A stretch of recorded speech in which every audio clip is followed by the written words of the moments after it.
première 10 minutes yi nga xamante ne mooy match bi ndax ci 6e minute bi nga xamante ne le Soudan daan ñu dugal wan ñu seen bopp arbitre bi def ne prib rek ñu daal di départ ñoom ñun bi ñuy calculer ñoom départ nañ mu nekk loo xamante ne gis nañ ko fii mais y a des jours yoo xamante ne Kandé comme ni ma ko waxee rek sànq avant caméra di tàkk des joueurs qu'on parle très souvent de à l'occurrence Krépin Diatta tey il a fait un très bon match comme tous les matchs depuis le début toujours présent ci li nga xamante ne mooy match yi bal yi mu ngi koy sentir à chaque fois zéro faute ci ki nga xamante ne mooy Krépin Diatta loo gis ci Krépin. waaw Krépin c'est bien que nga tàmbalee foofu parce que souvent dans le football il y a de ces joueurs là très efficaces. Mais sur lesquels on met trop peu de lumière. Ouais. Trop peu de projecteurs pour ñu wax ci seen prestation. Ça arrive ci équipe bi mag yi am na joueurs yi mel noonu. Ouais. On en avait au Barça, on en avait au Real Madrid, on en a eu en France, on en a eu même en Allemagne, Brésil, mais partout Argentine. Des joueurs très efficaces, des joueurs tampons, des joueurs sur lesquels ñëpp ci la ñuy en tout cas. Le petit effort bi presque noo koy fournir quoi mais malheureusement duñu wax ci ñoom lu bari. Krépin ci ñooñu la bokk Krépin Diatta il reste le leader de cette équipe là, ça il faut oser le dire. Ouais. Souvent on dit oui Sadio Mané c'est bien que Sadio il fait beaucoup d'efforts balle de but yëpp moo koy joxe et tout mais Krépin il fait partie des rares joueurs qui ne perd jamais de duel. Le duel, oui. moom mooy gagner rencontre choc yëpp contact yëpp Krépin il gagne Krépin il ne tombe jamais. Krépin quand il tombe il se relève. Krépin il ne perd pas ses ballons. Krépin il ne fait pas un sale jeu. Krépin nit la boo xam joueur la boo xam ne tey Sénégal war nañ ko mën a gën a jox en tout cas d'ailleurs surtout ñi nga xam ne ñoom nekk ci terrain yi. di reporter match yi wala ñi nga xam ne ñoom ñooy toog ci télé plateaux spéciaux yi di commenter en tout cas li nga xam ne moom la joueur yi am comme prestation. Il faut qu'on parle de ça, de Krépin Diatta. Il a besoin de cela. Il a besoin de savoir que tout l'effort qu'il est en train de fournir pour l'équipe nationale, que Sénégalais yaa ngi koy gis ba pare qu'il sente ce soutien mais aussi cette reconnaissance. Parce que ñun ñëpp a ko soxla gis nga doomu aadama. Krépin xam naa daal bu amee poste bu ñu discuter ci match bi moom ci terrain ci équipe bi du doon poste sa Krépin Diatta. Non. loolu moom tant qu'il est en bonne santé, tant qu'il n'est pas blessé, je ne pense pas que quelqu'un puisse oser tenter de discuter son poste parce que tout simplement moom moo ko wone. Krépin mais man mi nga xam ne xaw ma dara ci football j'ai du mal d'ailleurs à savoir moom il joue quel poste. xam naa daal day wàcc day yëg. trop présent waaw day wàcc day yëg day dem fu ne. Donc l'homme du match sax est-ce que xam nga ne Krépin war nañ ko mën a jox. oui tey moom j'ai dit que Krépin n'a pas de déchet. amul déchet. Krépin du jóg ci ballon mu yàq ko. Krépin lu mu téye ci tànkam ci joueur la jëm. joueur boobu Sénégal lay dem. Krépin mais il faut que les gens lui vouent cette reconnaissance là. Que les analystes sportifs, que les techniciens qui sont sur les plateaux, les anciens joueurs qui observent le jeu de Krépin Diatta, il faut qu'on en parle assez parce qu'il reste aujourd'hui le meilleur de cette équipe là. Ça il faut oser le dire. Krépin c'est le meilleur de cette équipe. C'est le meilleur de cette équipe du Sénégal. Krépin joue un rôle extraordinaire. Si on n'en avait pas avec Krépin tey. Avec l'absence de Kalidou Koulibaly, est-ce que xam nga ne on allait voir du feu. On allait voir du feu. Krépin est descendu défendre s'il le faut. Krépin a joué le milieu s'il le faut. Krépin est resté dans son ailier là bi nga xam ne ci lañ ko bàyyi. Krépin il joue avec générosité. Il donne le ballon à tout le monde. Il sait quand est-ce qu'il faut le récupérer, quand est-ce qu'il le prend. Regarde cette dernière action là où on l'a blessé. Mais gis nga fu Krépin jóge. Gis nga fu mu jóge. Milieu de terrain la jóge. Daw dab défenseur jël balle bi génne ko. te loolu c'était un but parce qu'il y avait que Kalidou Koulibaly et puis il ne fait pas de faute c'est là où c'est important. Donc après tout ce courage qui se trouve sur Krépin Diatta il y a aussi l'intelligence de jeu. Rarement sont les fois où Krépin Diatta a commis une faute loolu aussi les gens ne le parlent pas. Rarement nga gis Krépin Diatta def faute ci kaw 11 joueurs il récupère le ballon et rarement Krépin a perdu le ballon par inattention. C'est un joueur qui est dans son match du début à la fin. Le gars ne recule pas. Le gars ne joue pas, le gars ne se perd pas, le gars n'est pas diverti. Krépin reste cette efficacité que nous avons besoin dans l'équipe nationale. Et pourquoi les gens n'en parlent pas? Pourquoi les gens ne mettent pas les projecteurs sur Krépin Diatta pour le présenter comme ce joueur efficace qui donne aujourd'hui un tempo, du courage à cette équipe nationale, de l'efficacité à cette équipe nationale, de l'énergie à cette équipe nationale, mais aussi de la force à ces lions-là qui ont d'ailleurs je sais que c'est un joueur boo xam ne c'est père le respecte. Ouais. Parce que tout simplement Krépin Diatta on doit aujourd'hui le considérer comme un cadre de cette équipe nationale-là, qui joue en tant que tel, mais aussi qui montre que pour gagner un match, il faut véritablement de la plénitude de ta participation, et c'est ce qu'il fait. Et aujourd'hui, on a vu sa présence, elle a beaucoup donné à cette équipe nationale-là, ce qui nous a valu cette victoire. Et je pense que sans Krépin Diatta, il n'y aurait pas cela. Ça, je suis sûr et certain. D'accord mu nekk jour boo xamante ne ci jamono ci à chaque fois rek match bu jot mu ngi daal di wane li nga xamante ne mooy jàmbaarteem ci li nga xamante ne moo jëm ci ballon bi.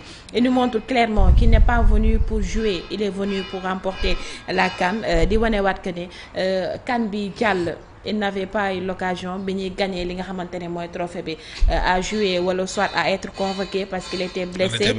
Oui, mais je sens que si jamono ji il est venu pour wane que ne j'étais absent, mais si jamono ji je suis présent et je suis prêt à remporter li nga xamante ne moo jëm ci deuxième trophée bi pour Sénégal mën a amaat li nga xamante ne mooy deuxième étoile ci maillot bi.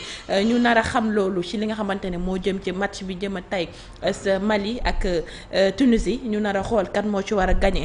Ñu war a dajeek moom li nga xamante ne mooy quart de finale waaye Kandé en analysant ce match au début c'était un match très compliqué ak li nga xamante ne gis nañ ko fi mais aussi y a beneen joueur boo xamante ne wax naa ko sànq comme El Hadji Malick Diouf. Oui. Aussi il a fait un bon boulot aujourd'hui remplacé mais il a montré que ne il mérite sa place ci li nga xamante ne moo jëm ci sélection bi nga xamante ne Pape Thiaw def na ko bien vrai que y a des manquements yoo xamante ne gis nañ ko ci que il a des fois il tarde à faire des changements jëmale ko si yenn jours yoo xamante ne doxuñ.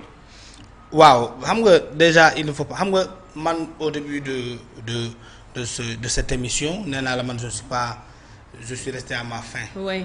Parce que d'abord parlons de Soudan baax na ñu revenir ci tuuti. Qui a montré en tout cas. Une efficacité en début de jeu. D'ailleurs loolu waral ñu njëkkee dugal ce premier but à la 6e ou 5e minute. Alors plus tard les Lions ont réagi rapidement en renversant la tendance avant la mi-temps. C'est ça loolu la ñuy xaar ci équipe bi mag yi. Mais quand tu joues avec une équipe qui est comme le Soudan, une équipe boo xam ne madame. Ce n'est pas une équipe fameuse. Non. Soudan. Ce n'est pas une équipe fameuse. Non. Parce que am na ay comportement bi équipe adverse di am ak équipe bu mag dafa am loo xam ne da koy changer ci mentalu prochaine adversaire yi. Ça il faut que ça soit clair parce que nee nañu souvent boo amul Tunisie da ngay am Mali. Les techniciens maliens étaient dans le stade. Ouais. Les techniciens soudanais tunisiens ils étaient dans le stade. Ouais. Ils étaient en train maanaam ñoo ngi ci biir stade bi. di seetaan match di analyser di xool suñuy failles. Et puis tu jouais avec une petite équipe comme le Soudan. xam nga la moo tax ma naan petite équipe sur le Soudan. Soudan dëkk la boo xam ne ñoo ngi ci guerre civile depuis plus de 2 ans maintenant. Ouais. Alors équipe bu ndaw boobu ñëw wone déjà un courage devant toi. L'équipe a montré ce qu'on appelle une résilience. Lan mooy résilience. Maanaam tu viens devant une équipe comme le Sénégal on connaît que chaque élément de l'équipe du Sénégal peut faire mal pour changer le cours du match. Mën na ñëw dugal à chaque instant tu prends toute l'attaque du Sénégal ku ci jot bal te ni mu ko war a jotee day dugal bi. Ça peut faire mal. Nga wàcce ci milieu de terrain Sénégal ñi fa nekk ñoom ñëpp képp ku ci jot bal mën nga ko dugal. Mais Soudan ñëw adapté wu ci courage ci grandeur équipe boobu. dugal la bi ba pare continuer di la attaquer ci kaw. Mais loolu et puis ça a réussi pendant presque tout mes premiers mi-temps. Ils ont réussi. Ils ont réussi même deuxième mi-temps ils ont réussi ça. Mais Sénégal fu mu changer de jeu mais boo fàttali ko quand même le Sénégal a changé de jeu les 10 dernières minutes plus de temps additionnel foofu le Sénégal wane boppam. Alors tu joues avec une équipe petite comme l'équipe du Soudan. Une équipe qui n'a plus de championnat dans son pays. Une équipe dispersée qui ne joue plus dans son pays. Tous les matchs du Soudan se font à l'extérieur nga ñëw équipe boobu di la tiitloo. Di la reculer loo. Di la malmener presque 30 minutes 35 minutes ba dugal la bi tu ne réagis pas dans l'immédiateté. Ça montre que quand même il y a beaucoup de choses à refaire avec cette équipe du Sénégal. Alors donc tu vois malgré l'inefficacité du Soudan en termes d'attaque ak yeneen je pense que le Sénégal aurait pu dès le début de ce match montrer que c'est l'équipe leader. Et aussi ne pas encaisser. Non, ne fallait pas encaisser parce que le fait que ngay encaisser chaque match ngay am ngay jël but ça ne rassure pas. Non, parce que ça dit aux autres, ça montre les failles. Mais aussi on reconnaît qu'il y a eu l'absence du ministre de la Défense, le très grand ministre de la Défense, Kalidou Koulibaly. Mais ça amoon na benn aspect aussi bu xam nga l'absence de Kalidou Koulibaly dafa am solo. ci équipe nationale bi déjà dafay wone ne déjà on lui a laissé trop de place Kalidou Koulibaly. Ouais. C'est pas bien pour une équipe nationale. ni ñu bëree ay attaquants noonu la ñu war a bëree ay défenseurs ça a révélé que Niakhaté peut jouer ce rôle-là mais ça montre que Kalidou Koulibaly reste ce cadre dans cette équipe nationale qui presque semble irremplaçable. Mais ce n'est pas bien, ce n'est pas un bon signe. Non. Parce qu'un joueur peut se blesser. Carton rouge yaa ngi nii wane na ko. waroon nañu am yeneen ñaar Kalidou Koulibaly yoo xam ne bu Kalidou Koulibaly ñëwul sax parce que Kalidou on lui a trop laissé la défense ba Sénégal presque ne sait pas jouer sans carrément engagé à trouver d'autres Kalidou Koulibaly capables de jouer à sa place même s'il n'est pas là. Parce que nit la mën na blessé njàll na yéex. mais man na am yeneen gàllankoor yoo xam ne dina tax du dugg ci terrain bi donc ça loolu feeñ na ci équipe bi maintenant dans l'ensemble il faut reconnaître que quand même l'équipe du Sénégal a su revenir comme une grande équipe parce que les grandes équipes aussi c'est ça, c'est la capacité de renaître quand tu as sombré. Ouais. C'est ça la marque des grandes équipes. Ils ont sorti le jeu à la dernière minute. Ils ont montré que c'était des leaders. Tu as vu après Sadio Mané qui était là pas pour marquer, mais pour permettre à tout le monde d'être dans le match.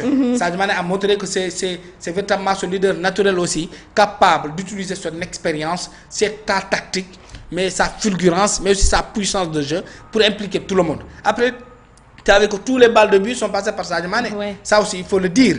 Et c'est un Sadio Mané qu'on nous a voulu présenter comme mort, comme fini, qui n'avait plus sa place. Tu vas voir que beaucoup de Sénégalais vont contester.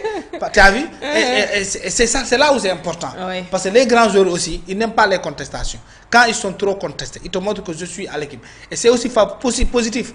Les critiques contre les joueurs, tout n'est pas négatif. Non. Parce que dina tax ñoom ñu gën a joxe seen bopp gën a xeex gën a jaayante bëgg wone ne ñoom li ngeen jàpp ne ñun amatuñu ko ci équipe bi am nañ ko fi. Je pense que sur cela Sadio Mané est en train de le jouer. Maintenant globalement on a vu une équipe capable de faire mal à chaque instant. Ouais.